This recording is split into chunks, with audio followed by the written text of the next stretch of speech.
Hello मेरे प्यारे बच्चों, आज हम करने वाले हैं कैलेंडर रिपीट के कॉन्सेप्ट को, जिसमें आपके पास एग्जाम में पूछा जाता है किसी एक वर्ष का कैलेंडर आने वाले कौन से वर्ष में रिपीट किया जाएगा। जैसे कि अभी चल रहा है 2023, तो 2023 का कैलेंडर कौन से साल में रिपीट होगा या पहले कौन से वर्ष में रिपीट हुआ है, ऐसे कुछ प्रश्न आपसे पूछ लेता है एग्जाम में।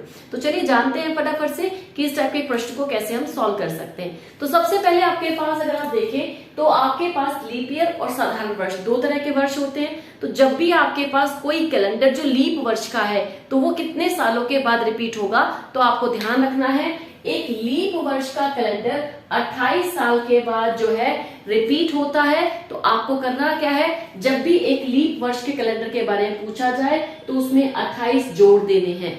जैसे फॉर एग्जांपल अगर हम बात करें 2008 एक लीप वर्ष है आपके पास में, तो इसका कैलेंडर कब रिपीट होगा, आपके पास 28 साल के बाद रिपीट होगा। 2008 में जैसे ही हमने 28 को जोड़ा तो हमारे पास 2036 आ गया। दैट मीन्स 2008 का कैलेंडर 2036 में फिर से पुनः हूबहू रिपीट होगा। सेम ऐसे अगर हमारे पास लीप वर्ष का अगला साल आ जाए तो हमारे पास लीप +1 कह दे या next year of the leap year बोल दे, तो आपको करना क्या होता है, आपको 6 ऐड करने होते हैं। क्या करना होता है, 6 ऐड करना होता है। जो भी आपके पास वर्ष दिया है उसमें 6 को ऐड करेंगे। जैसे 2008 अगर एक हमारे पास में लीप वर्ष है तो 2009 क्या हो गया, उसका अगला वर्ष। तो 2009 में जैसे हमने 6 को ऐड किया तो हमारे पास में क्या आ गया, 2015।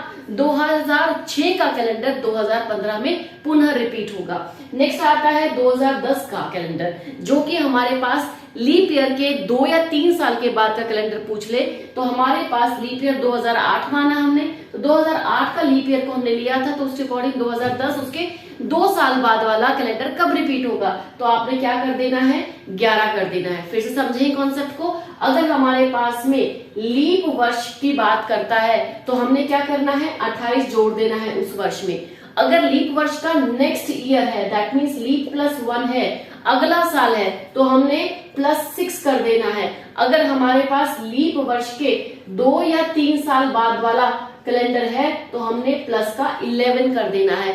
सिंपल सी बात है। अब कुछ बच्चों के क्वेश्चन माइंड में आ रहा होगा, मैम अगर लीप वर्ष के बाद 4 साल के बाद वाला कैलेंडर हो तो बेटा फिर से लीप वर्ष आ जाएगा। तो आपको ध्यान रखना है जब भी इस टाइप के कैलेंडर के क्वेश्चन आए, कैलेंडर रिपीट के पूरा आपको सॉल्व नहीं करना, बस तुरंत देखा और आंसर हो जाएगा। अगर आपके पास में कॉन्सेप्ट समझ आया है तो मुझे फटाफट से बताइएगा 2017 का कैलेंडर कौन से साल में रिपीट हुआ होगा। सेम ऐसे ही आपके पास 2023 का कैलेंडर कब रिपीट होगा। चलिए मिलते हैं नेक्स्ट वीडियो में।